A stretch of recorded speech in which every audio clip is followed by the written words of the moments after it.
Hi, my name is Lisa Croft, and this is my video for my Cultural Competence Care Plan. The project name is my case study. My clinical problem is I have a patient that is 40-year-old, a Hispanic woman. She has lived in the U.S. 17 years and is an illegal immigrant. She has renal failure secondary to hypertension. She has no insurance and has very limited English skills.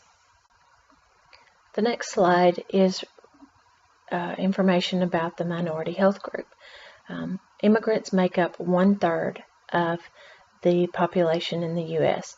and 23% of the Hispanic population had no healthcare visits for the year 2014. And of the healthcare visits that were made, 18% of those were paid out of pocket. I also included the major causes of death in the Hispanic population. The number 1 cause is cancer, and the number 2 is heart disease, and number 10 is renal disease. Specific information related to my patient's culture is the fact that she is an illegal immigrant. She has no insurance. She has 3 children and 1 grandchild. Her husband is a citizen.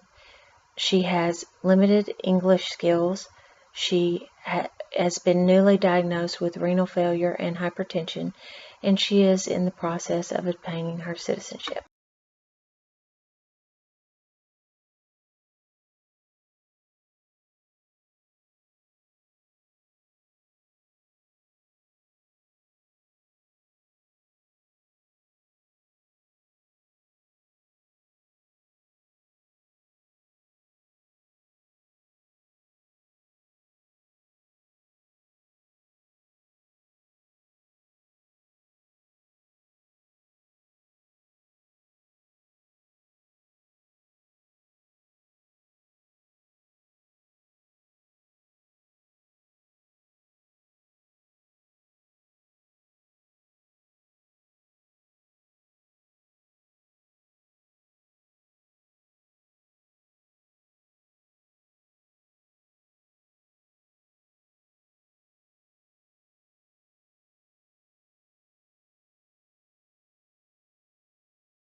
Step 3 in this model is cultural skill, and it's related to the actual assessment of the patient, the subjective data that you obtain through the interview and the objective data through the physical assessment.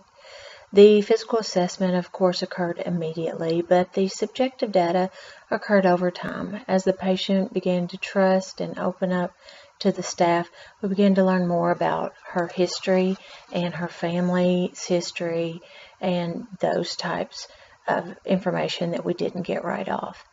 The 4th step deals with the cultural encounter. In this step, it encourages nurses to voluntarily expose themselves to other cultures, and it's often paired with cultural desire, which is the attitude that drives one to become more aware and actively seek knowledge about populations in your area or other cultures in your area. And I'd just like to add that the steps in the model that I chose do not necessarily all happen in order. Cultural awareness, as in self-awareness, is progressive, and you can constantly learn new things about yourself that you didn't know. The other steps, you can move back and forth in the process. For an example, you may have cultural desire, which is one of the last steps, and that may encourage you to build cultural knowledge and skill. So being able to transfer back and forth and learn new things It's just not a static process. In this slide, I want to discuss healthcare disparities that are identified for the Hispanic population and those that apply specifically to my patient. Ones related to the Hispanic population are overall statistically poor health outcomes, limited healthcare education, limited insurance coverage. They often have language difficulty or barriers, and very few Hispanic people have a primary care physician. Disparities that relate specifically to my patient were the fact that she is an illegal immigrant, she does not have health insurance, she had untreated hypertension, she had no primary care physician or regular medical care, she had very limited English skills, she was reluctant to seek help, fear of deportation, and also her lack of knowledge overall in the healthcare system and general health knowledge itself. The primary diagnosis that I used for my patient was knowledge deficit. The first knowledge deficit entry that I would like to discuss is based on her hypertension. In identifying that, the cause, and we discussed her diet, exercise, weight management, and genetics, the treatment, which would be her medications and the purpose of those and what they were called, the dose, the frequency, and also compliance with those meds and taking those the way she was supposed to do that. The second knowledge deficit that we discussed was related to her renal failure, the cause of her renal failure, which was her hypertension, treatment plan, which was dialysis, and teaching on the process and how it worked and what it did to her body, and diet factors. Renal diet is very involved, and fluid restriction and why those are important. That was another identified need, and also care of her dialysis access, whether it be a permacath or a fistula, and how to recognize when something was wrong, what to do if her access started to bleed, signs of infection, things like that. And lastly were resources, mainly related to financial assistance and citizenship, which were referred to social services that work with the patient.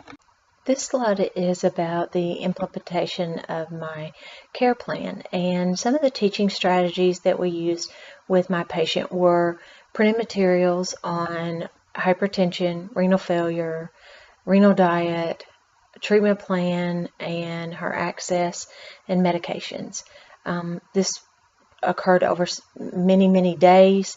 It involved the patient and her family, and if she was able to verbalize topics that we discussed, and also we used some education videos.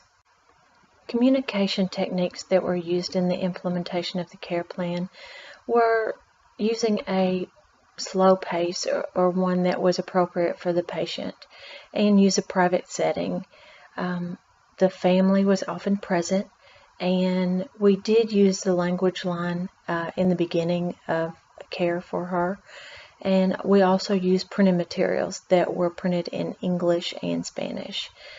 The way that we respected the holistic approach to our treatment was that we discussed things important to the patient, like how her illness and treatment impact her lifestyle, feelings and concerns about her renal diet, being that a lot of the foods that are contraindicated are staples in her diet, and also how her access affect her body image, which is often important to female patients. This slide, I want to talk about the evaluation of my implementations to my care plan. The first way that I evaluated our progress was verbalization. If she was able to verbalize information about her disease, her medicines, her diet, fluid restrictions. Also, if she was able to demonstrate care, like the ability to hold pressure to her own access, to keep her dressing clean, things like that. Also, compliance with fluid restriction, if her weight maintained a reasonable amount between treatments. Also, if her monthly labs came back, or weekly labs came back within range, we knew we were doing well. And if her blood pressure stayed controlled was another issue that we monitored. In my recommendations for future practice, I made a couple of suggestions. The first one was to set an example for staff to embrace a patient from a different culture. I know a lot of times when nurses get a patient that doesn't speak English, it's really time consuming, and honestly, a lot of nurses just don't even want to deal with it. But if you present a positive attitude and, see it as a learning experience, you can help change the attitude of others in that manner. The second recommendation I had was to learn about the cultures in your area. You know what patients you've taken care of in the past. In my area, I have mostly cared for Hispanic and Bosnian patients.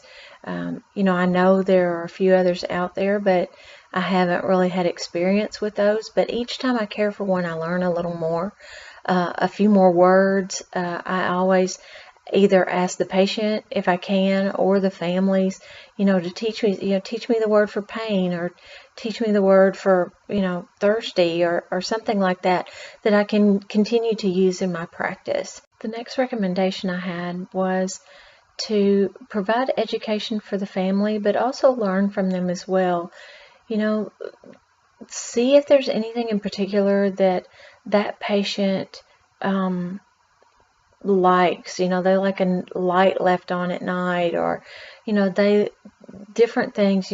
Some patients don't like ice in their water, but they don't know how to tell you that, and so it can be a big deal for something so small. So ask those things and learn those things about your patients to just help them be more comfortable, and show that you care. You can, even if they don't understand what you're saying, they can read your body language. And if you're put off or irritable or setting things down too loudly, they can read that. They know how you're feeling. And it's important not, even if you are feeling that, to not let that show through, especially with these patients, that is the only form of communication that they have with you at that moment. My next slide is my references, and thank you for viewing my presentation, and I hope you enjoyed it and learned something.